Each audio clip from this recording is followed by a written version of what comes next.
దేశంలో చొరబాటుదారులు వస్తారు. చొరబాటుదారులను అనుమతించమని ఎవడన్నా చెప్తారా అధ్యక్ష?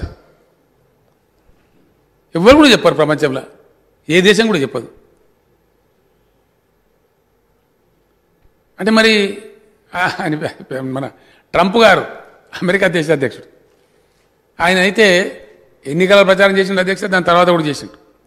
ఆయన ఎలక్షన్లు నిలిచినప్పుడు అది పక్కన ఉండే దేశం అదే ఉంది, అది మెక్సికో. మెక్సికో నుంచి ఎవరైతే దేశంలో చొరబాటుదారులు వస్తారో వాళ్ళు రాకుండా గోడనే కట్టిపడేస్తా అని చెప్పలేదు. మరి భారతదేశ ప్రభుత్వం కూడా కడతాం, మయన్మార్ నుంచి రాకుండా అంటే గోడ కడతామంటే మేము వీఆర్ రెడీ టు సపోర్ట్. ఇంకేదైనా బార్డర్లు కడతామంటే కూడా వీఆర్ రెడీ టు సపోర్ట్. అది ఎవరు కూడా వద్దన్నారు. దేశంలో బార్డర్ మీద సైనికులు మనలు కాపలా కాస్తే అధ్యక్ష మనం శాంతికి అసెంబ్లీలో మాట్లాడుతున్నాం. ఇంటికాల శాంతికి పండుకుంటున్నాం, వాళ్ళ దయ కదా, మన ఆర్మీ పుణ్యం కదా. మనందరం కంటిన్యూ నిద్రపోతున్నామంటే అక్కడ మన ఆర్మీ సాక్రిఫైస్. అది ఎవరు అంగీకరిస్తారు అధ్యక్ష? ఎవరు కూడా అంగీకరించారు. కానీ with in the country also divisive methods వద్దు, ఆ న్యారో థింకింగ్ వద్దు అని మేము బాధిస్తా ఉన్నాం. మేము తప్పైతే ఓకే, దేశం మమ్మల్ని తిరస్కరిస్తుంది. ఇది బ్యాటిల్స్ అధ్యక్ష, ఈ ఒక్క రోజుతో పోయేది కాదు ఇది. I'm sorry. ఒక అసెంబ్లీ తీర్మానము, నేను అందరి మిత్రులకు చెప్తా ఉన్నా, దేశంలో అవలంబించబడవలసినటువంటి సిద్ధాంత ప్రాతిపదికగా ఏ ప్రాతిపదిక ఈ దేశానికి కరెక్టు అనే దాని మీద జరుగుతున్న చర్చ ఇది. It's not a easy thing, lighter thing. ఏదో ఈజీగా అట్లా మాట్లాడేసి ఇప్పుడు నాలక మాట్లాడిన వాళ్ళందరూ నీ దేశంలో కొత్త కథ మోపైంది అధ్యక్ష. వీడు పాకిస్తాన్ ఏజెంటు, వీడు దేశద్రోహి. ఇదే అధ్యక్ష మేము దేశద్రోహులమా? ఇట్లా మాట్లాడితే దేశద్రోహే? ఇప్పుడు తెలంగాణ అసెంబ్లీ తీర్మానం పనిచేస్తే అసెంబ్లీ దేశద్రోహే? ఇదేం వితండమైన వాదనండి, ఎప్పుడు వినలేదు ఇది. ఈ అసహన వైఖరి, ఈ intolerant kind of thinking is not at all good for the country. No, this country cannot accept. మేము ఫ్లాట్గా చెప్తా ఉన్నాం, మాకు బేసిజాలు లేవు అధ్యక్ష. ఎందుకంటే మేము పార్టీ తప్పకుండా లౌకిక పునాదుల మీద భారత రాజ్యాంగ స్ఫూర్తిలో ఏర్పడిన పార్టీ మా టీఆర్ఎస్ పార్టీ. సచ్చినా బతికినా అధికారంలో ఉన్నా లేకున్నా ఆ సిద్ధాంతాన్ని కట్టుబడి ఉంటాం కాబట్టి బాజాప్తా పార్లమెంట్లో డంకా బజాయించి, కేంద్ర మంత్రులు కొందరు నాకు ఫోన్ చేసినా నేను చెప్పినాను, sorry we cannot support this, we are going to oppose this bill. మా పాలసీ మాది, డెఫినెట్గా మా పాలసీ మాకుంటుంది. సమాజం హర్షిస్తుందా, ఏం చేస్తుంది చూద్దాం. మేము గత ఎన్నికల్లో చెప్పినాం, అంతకు ముందు ఎన్నికల్లో చెప్పినాం, తదనంతరం చెప్పినాం. మరి మాకు ప్రజా మద్దతు లభిస్తూ ఉంది, ప్రజలు ఆమోదిస్తూ ఉన్నారు మేము చెప్పే సిద్ధాంతాన్ని. అధ్యక్ష, ఇది nothing new of it's kind. ఈ వివరాలు కూడా తెలియాలి, ప్రజలకు తెలియాలి. ముఖ్యంగా యువ కార్యకర్తలకు, యువ నాయకులకు, మా యువ శాసనసభ్యులతో పాటు, గౌరవ సభ్యులతో పాటు దేశ ప్రజలకు, రాష్ట్ర ప్రజలకు కూడా తెలియాల్సిన అవసరం ఉంది. ఇది ఆషామాషి కాదు అధ్యక్ష, అంత ఈజీ కాదు. ఇది సిటిజన్షిప్ అమెండ్మెంట్ యాక్ట్ సార్. గౌరవనీయులు మాజీ ప్రధానమంత్రి స్వర్గీయ అటల్ బిహారీ వాజ్పేయి గారు ఎన్డీఏ ప్రభుత్వానికి నేతృత్వం వహిస్తూ ప్రధానమంత్రి ఉన్న టైంలో ఈ విషయంపై కార్గిల్ యుద్ధం తర్వాత అనుకుంటా, బహుశా 2003లో ఎల్కే అద్వానీ గారు అప్పుడు హోమ్ మినిస్టర్గా ఉంటే వారి ఆధ్వర్యంలో కమిటీ వేసినారు. ఆ కమిటీ చాలా చర్చలు చేసి కొన్ని అమెండ్మెంట్స్ చెప్పినారు అధ్యక్ష. అమెండ్మెంట్స్ ఉన్నాయి ఇక్కడ. అది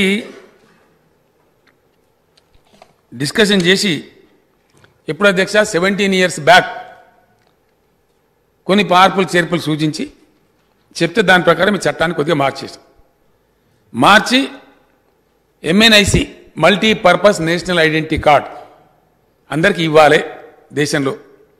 దానికోసం అవలంబించిన పద్ధతులు ఏందో అవలంబించాలని పెట్టినారు అధ్యక్ష. 2003 నుంచి మొదలుకుంటే 2008, 2009, 2011 వరకు దీని మీద చర్చలు జరిగినాయి. చాలా ఎక్స్పెరిమెంట్ చేసినారు. ఉద్యమంలో ముందున్న వ్యక్తిని తెలంగాణ రాష్ట్రం వచ్చిన ఎంబడే శిక్షించి ఎక్కడో మారుమూల ప్రాంతానికి బదిలీ చేసి ఉన్న హోదా కంటే అతనికి డిమోషన్. తెలంగాణ ఉద్యమంలో పాల్గొన్న వాళ్ళు, తెలంగాణ రాష్ట్ర సాధనలో క్రియాశీలక పాత్ర పోషించిన వాళ్ళను మనం సమర్థించే అవసరమైతే ప్రమోషన్ ఇవ్వాలి.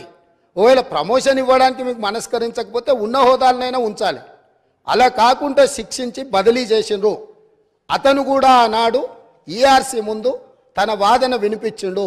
ఆ వాదనను పెడచెవిన పెట్టి ఛత్తీస్గఢ్ ఒప్పందం చేసుకుండ్రు. ఈ ఛత్తీస్గఢ్ 1000 మెగావాట్ల ఒప్పందం 3/11/2014 నాడు ఏదైతే ఒప్పందం మీద సంతకం చేసిండ్రో ఈ నివేదికలోనే ఉంది. నేను కొత్తదేం చెప్పడం లేదు, వారు చూసుకోవాలి. పేజీ నెంబర్ 11, 12లో ఉన్న వాటిని. అసలు ఈ విద్యుత్తు వినియోగించినా వినియోగించకపోయినా, అదేవిధంగా విద్యుత్తును రవాణా చేయడానికి వినియోగించాల్సిన కారిడార్ను పర్మనెంట్ ఒప్పందం చేసుకోవడంతో విద్యుత్తు సరఫరా అయినా కాకపోయినా దాదాపుగా 1362.424 కోట్ల రూపాయలు ఈరోజు ప్రభుత్వం మీద భారం పడ్డది. ఆ విద్యుత్తు కొనుగోళ్లలో ఆనాడు కేంద్ర ప్రభుత్వము మనకు తక్కువ ధరకు విద్యుత్ ఇవ్వడానికి సిద్ధంగా ఉన్నా పెడచెవిన పెట్టి మీరు మీ ఆలోచనతో మీ అవగాహనతో మీకు ఎలాంటి ఉద్దేశాలు ఉన్నాయో నాకు తెలియదు. ఆ ఉద్దేశాలు ఈరోజు విచారణతో బయటికి రావాలి. కాబట్టి రేపు జరగబోయే జ్యుడిషియల్ ఎంక్వైరీలో ఛత్తీస్గఢ్తో తెలంగాణ రాష్ట్ర ప్రభుత్వం చేసుకున్న ఒప్పందాల మీద 100% విచారణకు ఆదేశిస్తున్నాము. ఈ ఛత్తీస్గఢ్ 1000 మెగావాట్ల విద్యుత్తులో జరిగిన కుంభకోణము, నిర్లక్ష్యము, ఈరోజు ఛత్తీస్గఢ్లో ఏవైతే కేసులు నడుస్తున్నాయో ఈరోజు వాళ్ళు ఫిక్స్డ్ కాస్ట్ వేరియేషన్ కాస్ట్ని లెక్కలేసి వాళ్ళు ఏ అదనంగా అడుగుతున్నారో, ఏ పరిస్థితులు ఉన్నాయో, అక్కడ ఛత్తీస్గఢ్ ఈఆర్సీ ముందలో జరుగుతున్న కేసులు ఏమున్నాయో వీటన్నిటిని పూర్తి స్థాయిలో విచారణ చేయడం ద్వారా మొత్తం వాస్తవాలను బయటకు తీయాల్సిన అవసరం ఉంది. ఛత్తీస్గఢ్ ఒప్పందం మీద ఈ ప్రభుత్వం విచారణకు ఆదేశిస్తుంది అధ్యక్ష. అదేవిధంగా అధ్యక్ష, యాదాద్రి థర్మల్ పవర్ ప్రాజెక్ట్ ఆ రోజు ప్రజల సెంటిమెంట్ ఏదైతే ఉందో ఈ ప్రజల సెంటిమెంటును తమకు అనుకూలంగా మార్చుకొని ఇండియా బుల్స్ అనే కంపెనీ గుజరాత్లో 1080 మెగావాట్ల విద్యుత్ సామర్థ్యంతో ప్రైవేట్ సంస్థ నిర్మించదలుచుకున్న ప్రాజెక్టును కేంద్ర ప్రభుత్వం విధి విధానాలలో మార్పు తీసుకొచ్చింది. పొల్యూషన్ ఎన్విరాన్మెంట్ను రక్షించడానికి 2011-12లోనే ప్రభుత్వం విధానాలు తీసుకొచ్చి సబ్ క్రిటికల్ అనే టెక్నాలజీతో నిర్మించిన ప్రాజెక్టులను అన్నింటిని కూడా మూసేసి సూపర్ క్రిటికల్ టెక్నాలజీకి మీరు మారండి, భవిష్యత్తులో నిర్మించబోయే ప్రాజెక్టులు ఏవైతే ఉన్నాయో ఆ ప్రాజెక్టులను కూడా సూపర్ క్రిటికల్ టెక్నాలజీతో నిర్మించమని చెప్పి విస్పష్టంగా కేంద్ర ప్రభుత్వం ఆనాడు ఆదేశాలు ఇచ్చింది రాష్ట్ర ప్రభుత్వాలకు, అదేవిధంగా ప్రైవేట్ కంపెనీలకు.